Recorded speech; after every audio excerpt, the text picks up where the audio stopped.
నమస్కారం, welcome to JP news. Venkatagiri నియోజకవర్గంలో నకిలీ పత్రాలతో ప్రభుత్వ భూములు, ప్రజా ఆస్తులను కబ్జా చేసేందుకు ప్రయత్నిస్తున్న భూ కబ్జాదారులపై ప్రభుత్వం ఉక్కుపాదం మోపుతుందని ఎమ్మెల్యే కురుగొండ రామకృష్ణ తీవ్ర హెచ్చరిక జారీ చేశారు. శనివారం ఏర్పాటు చేసిన మీడియా సమావేశంలో ఆయన మాట్లాడుతూ, కోట్ల రూపాయల విలువైన ప్రభుత్వ ఆస్తులను తప్పుడు పత్రాలతో స్వాధీనం చేసుకునేందుకు కొందరు కుట్రలు చేస్తున్నట్లు తమ దృష్టికి వచ్చిందన్నారు. ప్రభుత్వ భూమిని ఒక్క గజం కూడా పరాయి పాలు కానివ్వం అన్నారు. నకిలీ డాక్యుమెంట్లతో కోర్టులను తప్పుదోవ పట్టించి ఆస్తులను కాజేయాలని చూసే వారిపై ప్రభుత్వం తరపున హైకోర్టు నుండి సుప్రీంకోర్టు వరకు వెళ్లి న్యాయ పోరాటం చేస్తామని స్పష్టం చేశారు. ప్రభుత్వ అధికారులు ఎట్టి పరిస్థితుల్లోనూ భూమి మాఫియా ఒత్తిళ్లకు లొంగవద్దని సూచించిన ఎమ్మెల్యే, ప్రజా ఆస్తుల పరిరక్షణలో నిర్లక్ష్యం ప్రదర్శించిన అధికారులపై కూడా కఠిన చర్యలు తప్పవని హెచ్చరించారు. పట్టణంలోని ప్రభుత్వ పాఠశాలలు, కళాశాలల మైదానాలను స్వాధీనం చేసుకునేందుకు కొందరు ప్రయత్నిస్తున్నారని పేర్కొన్న ఎమ్మెల్యే, విద్యార్థుల ఆటపాటలు, భవిష్యత్తుకు కీలకమైన ఈ స్థలాలను ప్రైవేట్ వ్యక్తులకు అప్పగించే ప్రసక్తే లేదన్నారు. పట్టణ నడిబొడ్డున ఉన్న స్కూల్, కాలేజీ గ్రౌండ్స్ విద్యార్థుల హక్కు, వాటిని ఎట్టి పరిస్థితుల్లోనూ ఇవ్వమన్నారు.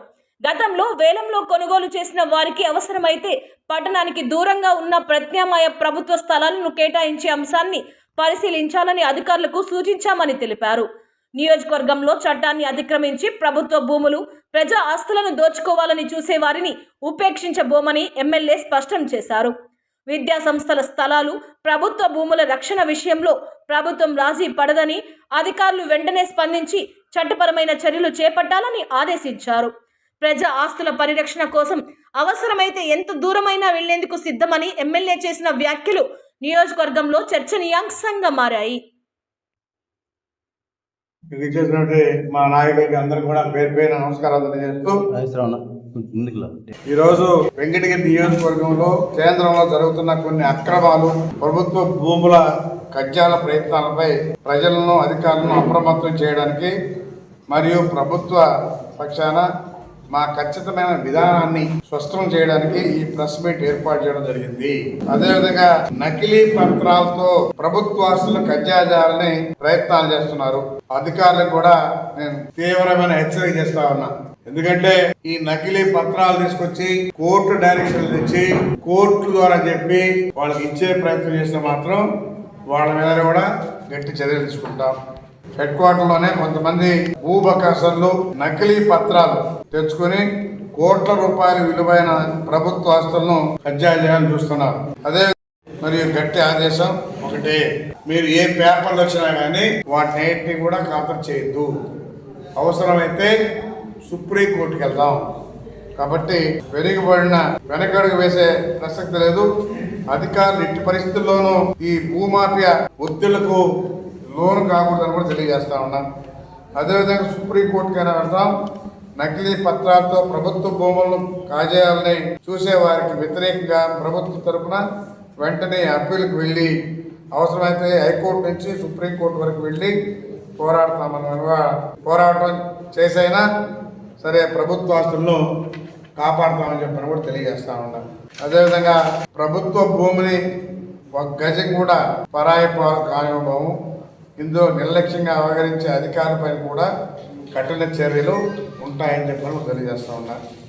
అదేవిధంగా విద్యా సంస్థలు, మైదానాలు పరిరక్షణ, అదే ప్రత్యామ్నాయ స్థలాలు కేటాయిస్తామే కానీ, రెండవది గతంలో కొంతమంది స్కూళ్ళు, కాలేజీలు స్థలాలను వేలంలో యాక్షన్ పాడుకొని వాటిని స్వాధీనం చేసుకోవాలని చూస్తున్నట్లు మా దృష్టికి వచ్చింది. కానీ దీనిపై కూడా మా ప్రభుత్వం విధానం చాలా స్పష్టంగా ఉంది. పట్టణ నడిబొడ్డు ఉన్న గ్రౌండ్స్ ఇవ్వలేము. వెంకటగిరి పట్టణం నడిబొడ్డున ఉంటున్న ప్రభుత్వ స్కూలు మరియు కాలేజీ గ్రౌండ్ మన విద్యార్థులు భవిష్యత్తు వారి ఆటపాటలకు ఎంతో ముఖ్యం. వీటిని నడిబొడ్డులో ఉన్న కాలేజ్, స్కూల్ గ్రౌండ్స్ ఇవ్వకుండా పట్టణానికి వెలుపల దూరంగా ప్రత్యామ్నాయ ప్రభుత్వ స్థలాలు కేటాయించడానికి నేను ప్రభుత్వ అధికారులకు గట్టిగా రికమెండ్ చేస్తున్నాను.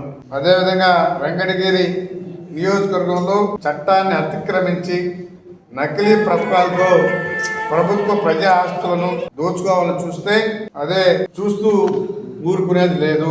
విద్యార్థులకి భవిష్యత్తులో భవిష్యత్తుతో ముడిపడి ఉన్న విద్యా సంస్థలు స్థలాలను కాపాడటానికి ప్రభుత్వ భూములను రక్షించడానికి మా ప్రభుత్వం కట్టుబడి ఉంది. అధికారులు తక్షణమే స్పందించి తగిన చట్టపరమైన చర్యలు చేపట్టాలని ఆదేశిస్తున్నాను. ఇవి ఏవైతే ఈ హై స్కూల్ గ్రౌండ్లో పాడున్నారో వాళ్ళకి ప్రత్యామ్నాయంగా ఊరు బయట ఎక్కడైనా కానీ ప్రభుత్వ స్థలాలు ఇస్తామే కానీ ఆ గ్రౌండ్లో ఇచ్చే ప్రసక్తి లేదు. ఆ ఎంతైతే వాల్యుయేషన్ ఉంటుందో దానికి తగ్గట్టుగా అక్కడ ఇస్తాం, అంతేగాని గ్రౌండ్లో ఆట స్థలాల్లో ఇచ్చే ప్రసక్తి లేదని చెప్పని కూడా క్లియర్గా తెలియజేస్తా ఉన్నాం. అవసరమైతే సుప్రీంకోర్టు పోయినా సరే వాటిని క్యాన్సిల్ చేయడానికి ప్రయత్నం చేస్తాం. ప్రత్యామ్నాయంగా ఊరు బయట తీసుకున్నారా సరే, లేదు కాదంటే మాత్రం మళ్ళా సుప్రీంకోర్టుకైనా పోయి డైరెక్షన్ చేస్తాం.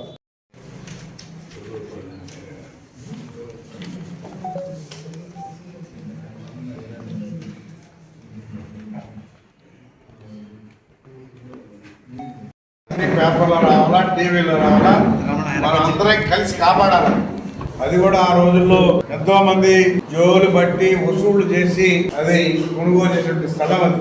కాబట్టి వాళ్ళ ఆత్మ కూడా కొట్టుకుంటుంది. పాపాలు కాకుండా ఇంకా పాపాలు అనిపిస్తారు పిల్లల భవిష్యత్తు. కాబట్టి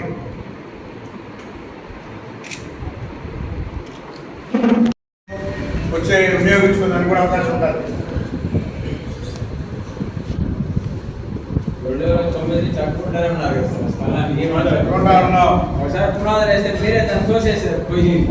ఇంకా ఘోరం ఏంటంటే 5.5 ఎకరాలు తెచ్చాడు ఆయన.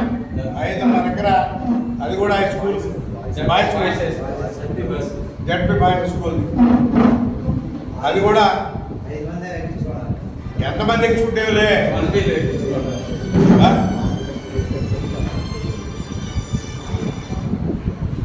దాని దగ్గర కానిస్తే నేను అక్కడ కూర్చుంటా. ఈ కోర్టు డైరెక్షన్కి ఇది కూడా ఎవరు కూడా భయపడాల్సిన అవసరం లేదు. అవన్నీ కూడా నకిలీ డాక్యుమెంట్లు. వాళ్ళ బంధువులు బిఆర్ఓ ఉన్నప్పటి నుంచి తయారు చేసిన డాక్యుమెంట్లు. వాటిని బేస్ చేసుకోవాల్సిన అవసరం లేదు. ఫేక్ డాక్యుమెంట్లు. కాబట్టి ఆ ఫేక్ డాక్యుమెంట్ని బేస్ చేసుకొని కోర్టు డైరెక్షన్ తెచ్చుకొని కోట్ల రూపాయలు పొందాలని చూస్తున్నారు. అందరికి ఎర్ర వేస్తున్నారు. ఆ ఎర్రలో పడ్డవాడు కూడా మునిగిపోతారు.